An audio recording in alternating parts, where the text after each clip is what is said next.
हो गया था। प्रेम से बोलिए हर हर महादेव, हर हर महादेव। अभी हम लोग सब बहना मिलके भगवान जी का चर्चा करने जा रहे हैं। तो एक नगर में एक बूढ़ी माता रहती थी, तो उनका कोई संतान नहीं था, उनका कोई भी संतान नहीं था। तो वो सोचती थी कि मेरा धन दौलत क्या होगा। तो एक दिन वो सपना में देखी कि सब कोई लड़ रहा है आपस में। कोई बोल रहा है बूढ़ी मर जाएगी तो इसका वाला हम ले लेंगे, हम ले लेंगे। तो वो क्या कि देखी सब कोई लड़ रहा है, तो बगल में ही एक बहुत बड़ा मंदिर था, तो वहाँ जाके वो सब दान कर दी। सब दान, हाँ, सब अपना जो धन संपत्ति था दान कर दी, और वहीं पे वो भी रहने लगी। वहीं भगवान जी का सेवा करने लगी और मंदिर में ही रहने लगी। मंदिर में जो बना खाई पी वहीं रहने लगी, जो कोई भी दिया वहीं खाने पीने लगी, रहने लगी। तो उसके बाद सब उसको वहाँ पर आते जाते रोज देखता था, सेवा करती है। तो भक्तन बोलने लगा है, क्या भक्तन, क्या हाल चाल, राधे राधे। तुमने हाँ राधे राधे। तब सब कोई जानता था कि सब दान कर दी, बहुत बड़ा ये है ना भाई, इतना दानी, ये सब चीज़ अपना दान कर दी और यहीं रह रही है, मंदिर का सेवा करती है।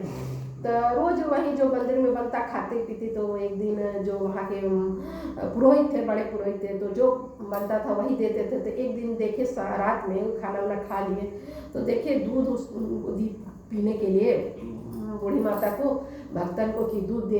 तो देख रही कि कुछ चबा रही हैं वो। तो पुरोहित पूछे, ऐ भक्तन, सो तुमको हम दूध दिए पीने के लिए, तो तुम क्या चबा रही है। तो हंस के बोलती है कि ऐ पुरोहित बाबा, सो आप इतना मावा डाल ही देते हैं कि हमको चबा चबा के खाना पड़ता है। दूध में इतना कोई मावा देता है, इतना भर के पूरा काजू किशमिश मेरा दूध में डाल दिए। तो आश्चर्य में पड़ गए भाई कि हम तो दूध दिए हैं, इसको मावा कहाँ से मिल गया है इसको, है आश्चर्य कर रहे हैं। तब फिर एक दिन हो गया, फिर वो चुपचाप रहे। तो फिर हुआ सवेरे, दोपहर में खाना बना, भोग लगा भगवान जी का। तो खिचड़ी भोग लगा, भोग लगे तो सब कोई खाने लगे। तो उसका घी, उसका देख रहे हैं कि सो घी में पूरा खिचड़ी में घी तैर रहा है। तो भी पुरोहित देखे तो बोले कि आ भक्तन से घी तेरा तैर रहा बढ़िया, हम लोग में नहीं है। तो हाँ बाबा, आप ही ना देते हैं हमको, हम का लाने जाते हैं, तो आप ही ना हमको दिए हैं। तो फिर आश्चर्य में पड़ गए। तब फिर शाम में जब फिर भगवान जी का जब पट खुला, जब एथी खोले, तो देखते हैं कि ना भगवान जी का जो हाथ है, कपड़ा जो है पूरा घी से सनल है। अरे घी से सना हुआ है उनका कपड़ा।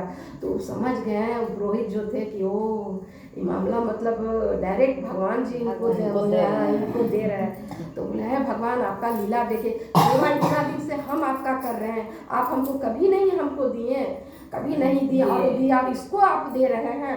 सो हम तो मतलब ये जितना भंडार भरा रखते थे उसको भी जलन होने लगा, पुरोहित को जलन होने लगा, सेवा कर रहे हैं, तो नहीं दिए।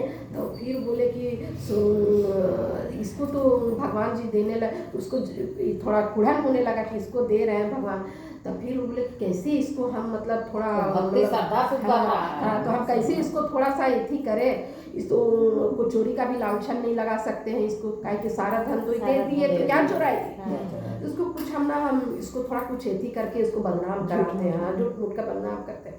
तो मंदिर आता जाते लोगों से कहने लगा कि जानते हैं जो भक्तन है ना, सो दूसरा शादी कर ली दूसरा शादी कर। तो सब जो भी आ रहा था, सब देख के लोग आए ऐसा कर सकती है, सब दूर भागने लगा। जो भी सब उसको राधे राधे प्रणाम करता था वो सब नहीं करने लगा। तो उसको मन में लगा कि जो कल हमको सब देख के सब प्रणाम करता था, हमको श्रद्धा भक्ति से देखता था, सब दूर हमसे क्यों भाग रहा है। तो सबसे एक दिन पूछ ही बैठी कि क्यों आप लोग हमसे दूर भाग रहे हैं, हमको कोई हमका हालचाल भी नहीं पूछते हैं हमसे। तो बोले कि नहीं, हम लोग को तो पता चला है कि आप दूसरा शादी कर लिए हैं। तो सुन के तो ही हो गई। उसके बाद वो फिर वैसे समाज की थी, बगल वाला गांव में गई, अपना गांव में, वहाँ जाके सबको बोली कि देखिए सो मेरे साथ ऐसे ऐसे हुआ है। तो वो लोग सब, गाँव वाला लोग सब आया, पूरा पुरोहित को बोला कि आप इस पर झूठा लालचन क्यों लगा रहे हैं बाबा, ये तो ऐसा नहीं कर सकती है। तो सारा सच्चाई जो था पुरोहित जो थे, फिर पूरा गांव वाला लोग को बता दिए। तो बोले कि आप इसको खाने पर ऐसे बोल रहे हैं, तो जब भगवान जी खुद इसको मतलब दे रहे हैं खाने के लिए, तो ये तो किसी के घर भी जाएगी तो मतलब कि उसका घर ये हो जाएगा, पवित्र हो जाएगा। जो तब बोली कि आज से आप मंदिर में नहीं रहिएगा, चलिए हम लोग के घर, जिसके घर गांव में जिसके घर आप जाइएगा उसी के घर रहिए, चलिए आप बूढ़ी माँ स्वामी लोग के घर में रहिएगा। वो बोली कि नहीं, अब हम कहीं नहीं जाएंगे, जो जो हम भगवान के हाथ से हम खा लिए हैं, अब हम कहीं नहीं जाएंगे। तब फिर वही मंदिर में बैठी रही। वही तो बोल रहा है कि ए भक्ता लो खाना खा लो, तो बोली नहीं खाई, जब तू लालचन लगा दिए तो अब कहाँ से खाई, नहीं खाए, सुबह नहीं खाई, शाम में नहीं खाई, मंदिर में ही पड़ी रही। तो आप भगवान से भी वही प्रार्थना करिए कि भगवान आपके शरण में हम आ गए और आपके हाथ का हम अब खाना खा लिए, अब हम कभी कहीं कुछ नहीं खाएंगे। उसके बाद फिर भगवान में ही ऐसा हुआ कि एक रात में भगवान में ही वो उसका प्राण चला गया, शरीर यहीं पड़ा रह गया, भगवान के मंदिर में ही शरीर पड़ा रह गया और वहीं से उसका प्राण मतलब चला गया। हाँ, भगवान से कैलाश धाम चली गई, भगवान ले गए उसको अपने साथ। तो ऐसा भगवान भी लीला करते हैं। प्रेम से बोलिए हर हर महादेव।